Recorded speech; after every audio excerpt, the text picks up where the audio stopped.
आणखी तारीख डिक्लेअर केली नाही, परंतु दिल्लीला मात्र 100% आम्ही जाणार. दिल्लीला आम्ही मराठा समाजाचा तिथे अधिवेशन घेतो आणि देशव्यापी घेतोय. महाराष्ट्रातला बाकीच्या सगळ्या राज्यातल्या खूप मराठा समाज दिल्लीला जाणार आहे. तारीख आणखी डिक्लेअर नाही केली. तिथे काय होतंय, थंडी खूप आहे आणि उन्हाळ्यात ऊन पण लई आहे. म्हणजे आम्हाला आता मध्ये साधायला लागणार आहे. परीक्षा पण नाही आल्या पाहिजे, त्याच्यात ही पण प्रॉब्लेम आहे. कारण फेब्रुवारी ते एप्रिलपर्यंत जवळपास परीक्षा असतात. विद्यार्थ्यांना पण पोरांना यायचं ते म्हणजे परीक्षेच्या काळात घेऊन आलं म्हणजे पेच आहेत चौकून तारीख कोणची धरा. आपल्या इकडे सारखं वातावरण नाही म्हणून मागं पुढं व्हायला लागलं. पण लवकरच जाहीर करणार आहेत. मराठी अद्यापही गुन्हे दाखल झाले, अटक करण्यात आल्याने एवढा रोष मुख्यमंत्र्यांना थेट इशारा दिलात, काय म्हणत त्याबद्दल? नाही, मुख्यमंत्र्यांवरती माझा रोष नाही. ते चुकीचं करतायत कोणत्या किती सोपं आहे आणि सरळ सरळ. माझा घातपात करायचा ठरवलं त्यावेळेस ती असणारे 3 आरोपी त्यांनी स्पष्टपणानं सांगितलं चौकशीत की धनंजय मुंडेनं मनोज जरांगे पाटील यांच्या घातपातासाठी 2.5 कोटी रुपयाची सुपारी आम्हाला दिली होती. मग एसपींना गृह मंत्रालयाला अर्ज करून परवानगी मागायला हरकत काय, मंत्री आहे, माजी मंत्री आहे ना म्हणून. आता दुसरा सामान्य असता तर या निवडीत नेला असता. पोलिसांनी याचं राजकारण करू नये असं माझं म्हणणं आहे. सत्ता बदलत असते आणि मुख्यमंत्र्यांनी अजितदादांना सुद्धा करू नये. त्या अजितदादांनी असले विषारी साप पाळल्यामुळं ते गोरगरिबांच्या आमच्यासारख्या लेकराला भोगावं लागतं. आणि जर 3 आरोपी म्हणत असतील आम्हाला दिलं नाही तर त्यांची नार्कोटेस्ट करा. हे जर खोटं बोलत असतील की आम्हाला घातपाताची सुपारी दिली नाही त्यांची नार्कोटेस्ट करा. होत्या दूध का दूध, पाणी का पाणी. त्याच्याबरोबर आमची दोघांची पण करा. इशारा पण दिलाय तुम्ही. चौकशीला बोलवलं जात नाहीये, धनंजय मुंडेला चौकशीला बोलवलं जात नाहीये. आणि ते पायर लोळलं. मी मागच प्रेसच्या बांधवाच्या पत्रकार बांधवाच्या माध्यमातून सांगितलं अजितदादाची त्यांनी पाय धरले आणि फडणवीस साहेबांचे. हे बघा, मला मिळालेली माहिती आत्तापर्यंत खोटी झालेली नाही 2 वर्षात. म्हणूनच मीडियाचे बांधव माझ्यावर विश्वास ठेवते. मी लबाड बोलत नाही. एकटं जे खरं ते सांगतो. मला मिळालेली माहिती आत्तापर्यंत आंदोलनात सरकार माझ्या विरुद्ध, समाजाविरुद्ध कट करणारे किंवा काय षडयंत्र शिजते हे ज्या वेळेस मला त्यांच्या गोटातून माहिती होती त्याच वेळेस मी पहिल्यांदा मीडियाच्या बांधवाला सांगतो आणि मीडियाचे बांधव ते दाखवतात म्हणजे त्यांचं षडयंत्र हाणून पडतं. तसं मला पक्की माहिती कळालेली. अजितदादांचे यांनी पाय धरलेले मला घातपाताच्या जरांगे पाटलाच्या चौकशीपासून टाळा. वाईट होऊ शकतं त्याच्यामुळे. आणि हेच फडणवीस साहेब सुद्धा म्हणले. त्यांनी त्यात निश्चित देईल त्याला. सरकार पाठीशी घालतंय पण याचे परिणाम काय असतं, याचे पडसाद भयानक. तुम्ही जर असं गरिबाच्या लेकराचा घातपात करायला निघाले आणि सरकार आणि विशेष करून फडणवीस साहेब जर गांभीर्यानेच घेणार नसले तर लोकांना मग पर्याय नाही. त्याचे परिणाम काय होईल भाषणात देखील थोडेसे बघूयात ना, वाट बघतो ना. हिवाळी अधिवेशन चालू होतं. मुख्यमंत्री फडणवीस साहेब 100% यावर त्याला चौकशीला घेतील. फडणवीस साहेब सुद्धा घेतील. अशा बाळगून आहेत. कारण काय करायचं ते लोकशाही मार्गानेच केलं नाही आतापर्यंत. पुढे करणार पण मग मराठी आम्ही करणार नाविलाज आमचा. हिवाळी अधिवेशन चालू होत आहे. मराठ्यांच्या या एकीसाठी लढण्यासाठी आपण कुठली ध्येय काय मागणी करायला हिवाळी अधिवेशनात? त्यांनी शेतकऱ्यांची सगळ्यात अगोदर कर्जमुक्ती करणं खूप गरजेचं. ती करायला पाहिजे. शेतकऱ्याच्या मालाला भाव पण दिला पाहिजे. पश्चिम महाराष्ट्रात उसाला मराठवाडा आणि बाकीच्या प्रदेशात 2300, 2400 हे सुद्धा भाव वाढले पाहिजे. पीक विमाची रक्कम शेतकऱ्याला दिली पाहिजे. आता माझा अतिवृष्टी झाली मराठवाड्यात, त्याची नुकसान भरपाई 100% मिळालेली नाही. हे सुद्धा दिलं पाहिजे. सातारा संस्थांचे गॅझेटियर, कोल्हापूरचं गॅझेटियर आणि पुणे आणि औंध या संस्थांचा JR सुद्धा सरकारनं आता तातडीनं काढला पाहिजे. ही प्रामुख्यानं मागणी. आणि मराठवाड्यातल्या सगळ्या मराठ्यांना हैदराबादच्या गॅझेटच्या JR नुसार कुणबी प्रमाणपत्र ताबडतोब देऊ. ज्या शिंदे समितीने काही नोंदी शोधलेल्या आहेत त्याचे नोंदीचे प्रमाणपत्र दिले जात नाहीत आणि व्हॅलिडिटी दिली जात नाही. त्या तातडीनं मुख्यमंत्र्यांनी द्यायचे आदेश काढावेत. नसता भयंकर घोषणा एकदा राज्यात होणार आहे. मुंबईला येण्याची पुन्हा वेळ सरकारनं येऊ देऊ नये. जर का पुन्हा मराठी मुंबईला तर आता खरंच वापस जात नसते. अन्नासाठी महामंडळाच्या योजना बंद पडलेल्या आहेत. तुमचं बोलणं झालं नरेंद्र पाटलांशी, काय तुम्हाला उत्तर मिळाले? बघा, आम्ही दोघं होतो आज कार्यक्रम मंत्री महोदय नरेंद्र पाटील साहेब आणि मी पुण्यात, त्यात ते बनले. मी त्यांना म्हणलं LY बंद आहे, मी अध्यक्ष आहे, परतावा बंद आहे. सरकारमध्ये असल्यामुळे सारथीचा विषय त्यांना सांगितलं की सारथीचं बी विनाकारण विद्यार्थ्यांचे हाल चालले, PhD मिळत नाहीये, संख्या कमी केली. पहिल्यांदा मला वाटतं 76 होते, तर आता 56च केले परदेशासाठी. म्हणजे हे अडचणी आहेत. त्यांनी सांगितलं मला,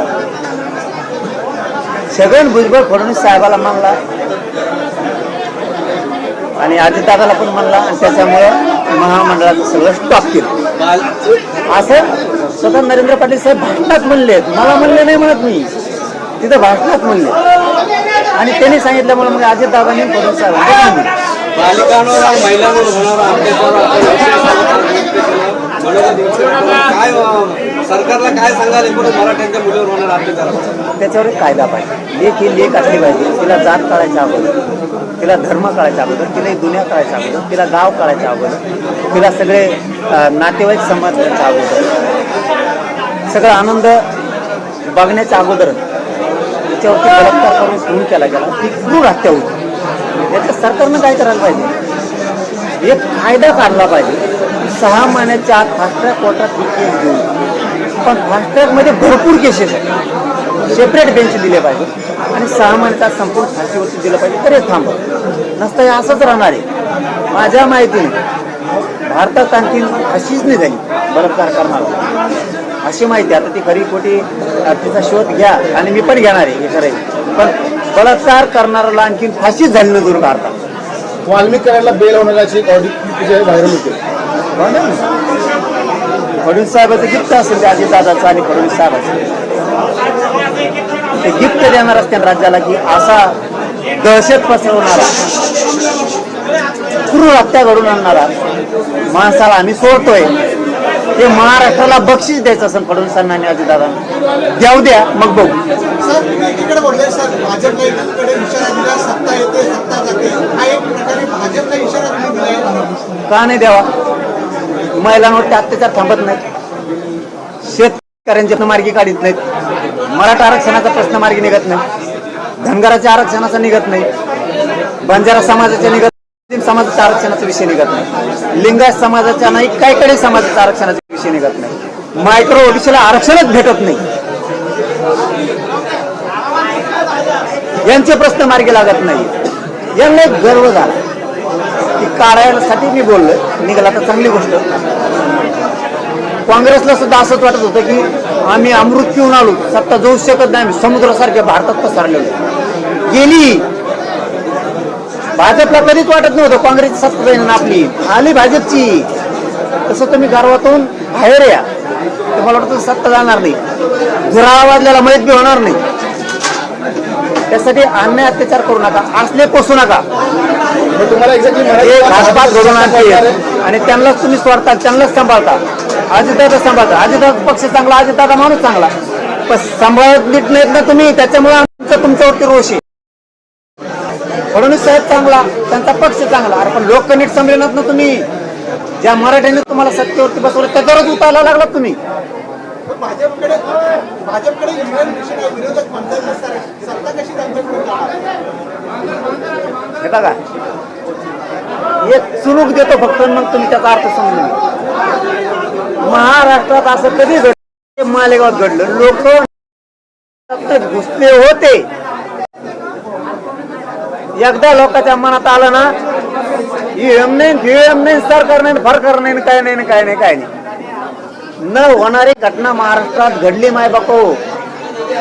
न्याय देवते, न्याय मंदिरात कोणीही घुसत नाही. मालेगाव मध्ये लोक कोर्टात घुसले होते. फडणवीस साहेब सत्ताधारी पक्षामध्ये जे मराठी नेते आहेत त्या मराठी नेत्यांना तुम्ही काय आव्हान?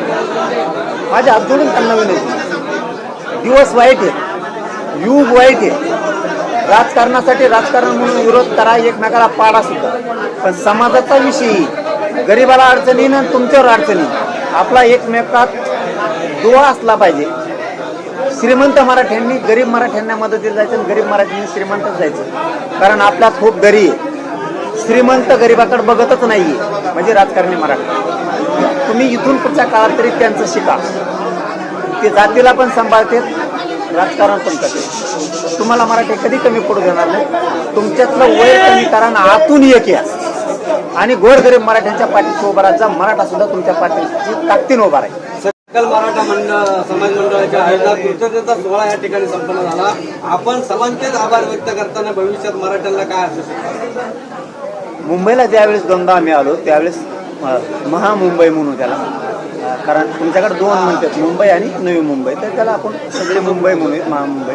त्या सर्वांनी खूप कष्ट घेतले, खूप मेहनत घेतली. गोरगरीब खेड्यातले पोरं, प्रत्येक घरातल्या मुंबईतल्या मराठ्यासह दलित, मुस्लिम, जैन, त्या सगळ्याच लोकांनी, ओबीसींनी, सगळ्या लोकांनी, माथाडी कामगार, डबेवाले, नाव विसरल माझ्याकडून कोणाचं, कोळी बांधव, आदिवासी बांधव, सगळं आगरी बांधव, त्यांनी सगळ्यांनीच मराठ्यांना त्यावेळेस मदत केली. म्हणून सगळ्यांचंच आम्ही आभार मानले आणि काम करणाऱ्यांचं कौतुक पण केलं आणि सत्कार पण केला. मराठा गोरगरिबांचे प्रश्न ऐकून घेतले जाते. काम सुद्धा या कार्यालयाच्या माध्यमातून होईल आणि आपल्या अडचणी सांगितल्या पाहिजे तरच त्या माहीत होत्या. सोडायचा आपण 100% सगळ्यांना प्रयत्न करू. येणाऱ्या नवीन पिढीला व्यवसायाकडे वळण्यासाठी आपण मराठा बांधव असेल ते आपण काय करणार आहोत? पर्यायच नाही व्यवसायाकडे गेल्याशिवाय. तुम्हाला आरक्षण दिलं, आता शिक्षणात तुमचे लेकर जाणार आहेत, नोकरीत जाणार आहेत, योजना पण मिळणार आहेत. पण सगळेच नोकरी जाणार नाही तर आपण व्यवसाय सुद्धा असलो पाहिजे. म्हणून आम्ही 1 कोटी लोक एकत्र येतो आणि त्या माध्यमातून गोरगरिबांच्या पोरांना, भोजपुरी पोरांना किंवा ज्याचं नाव निघन त्याचं जे आता प्रोग्राम ठरल, आचारसंहिता ठरल त्याप्रमाणे त्याला व्यवसायाला मदत द्यायची. आपल्या 500 रुपयामुळे स्वतःच्या लेकराचं कल्याण होणार असला सतत द्यायचे, दान म्हणून द्यायचे. ते कोणाच्या तरी कामाला येते. आपल्या लेकराला आपण 500 रुपये दिले, वर्गणी दिली किंवा आपण दान दिले म्हणून आपल्या लेकराचं नाव नाही आलं तर आपण पैसे दिले म्हणजे आपल्याच लेकराचं आलं पाहिजे असं नाही. कोणाचं तरी लेकरं रोजी रोटी लागण, अन्न पाण्याला लागण, या भावनेतून समाजाला मदत करायची. आणि ती मोहीम आता आम्ही 1 तारखेला सुरू करतो. जानेवारीची अगोदर आम्ही याद्या तयार करतो. आम्ही पैसे घेत नाही आहेत कोणाकडून, पण आपल्याला व्यवसायाकडे समाजाला उतरावंच लागणार आहे, न्यावं लागणार आहे. तेव्हा ते त्याच्यात बळ येणार आहे आणि मग तेव्हा मात्र एकजुटीचा राहणार.